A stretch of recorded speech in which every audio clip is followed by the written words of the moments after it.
Donc maintenant nous allons ajouter une nouvelle classe à la classe user repository. Dans le package repository, créez une nouvelle classe et vous allez l'appeler user repository. Donc c'est une classe qui va contacter ou bien qui va instancier la classe dbutile.java. Donc pour se connecter à notre base de données dans le cloud, et après elle va vérifier si l'utilisateur existe dans la base de données. Donc pour cela nous allons créer une fonction qui retourne un booléen. Vous l'appelez user_exist. Et donc cette fonction elle prend deux paramètres, deux chaînes de caractères, l'email et le password. Donc dans cette classe user repositories on va donc toutes les requêtes SQL que nous allons effectuer sur la base de données, nous allons les ajouter à cette classe. Donc c'est une fonction user_exist qui retourne true dans le cas où l'utilisateur existe dans notre base de données dans le cloud, sinon ça retourne false. Donc la première chose c'est écrire la requête SQL, donc select étoile from users.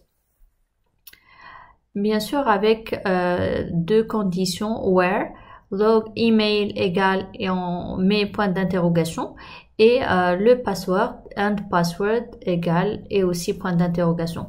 Donc on va écrire ce qu'on appelle un prepared statement, c'est-à-dire on va préparer la requête SQL.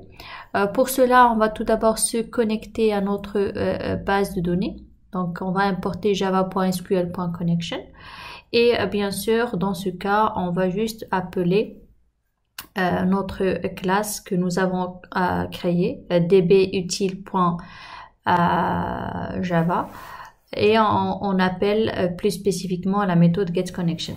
Donc dbutile.getConnection, elle retourne un objet de type connexion que nous avons appelé connexion avec petit c, et on va préparer notre requête SQL en instantiant ou bien en créant un objet de type prepared statement.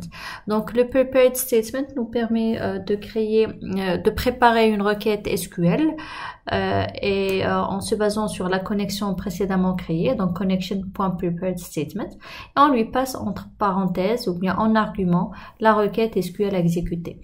Donc cette requête elle contient deux paramètres, donc il va falloir spécifier qu'est-ce qu'on a dans le premier paramètre, à savoir l'email, donc statement point set.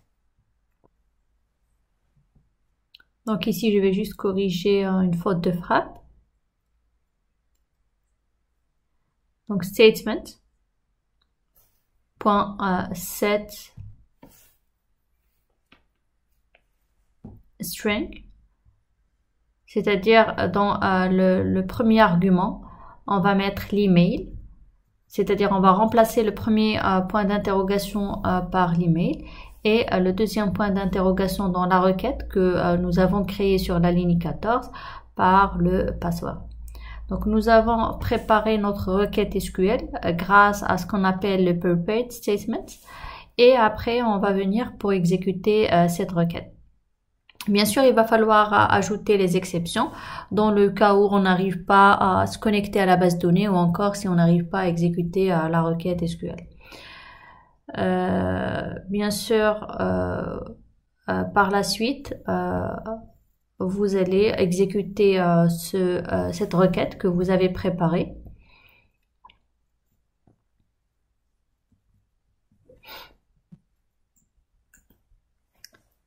Et bien sûr, nous allons juste mettre tout le bloc à l'intérieur du même try catch.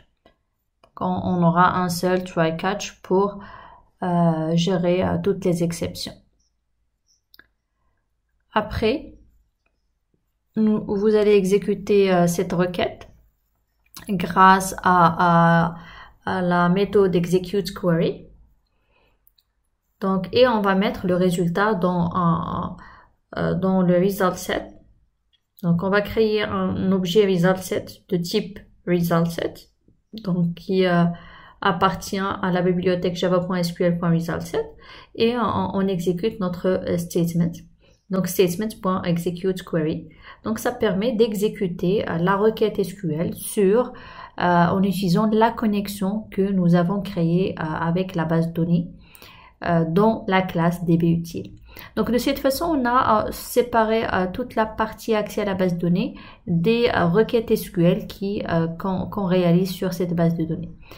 Donc tout d'abord, on cherche si donc un utilisateur existe. Donc if result set.next, c'est-à-dire si on a le prochain élément à parcourir dans notre résultat. S'il y a un prochain élément, certainement c'est que nous avons récupéré un utilisateur avec un email et un password et on retourne true. Donc on s'est connecté à la base de données, on a préparé un statement, on a dit quels sont les paramètres de ce statement et nous l'avons exécuté. Puis si le résultat retourne quelque chose et on arrive à parcourir ce résultat grâce à .next, on return true, else on va return false.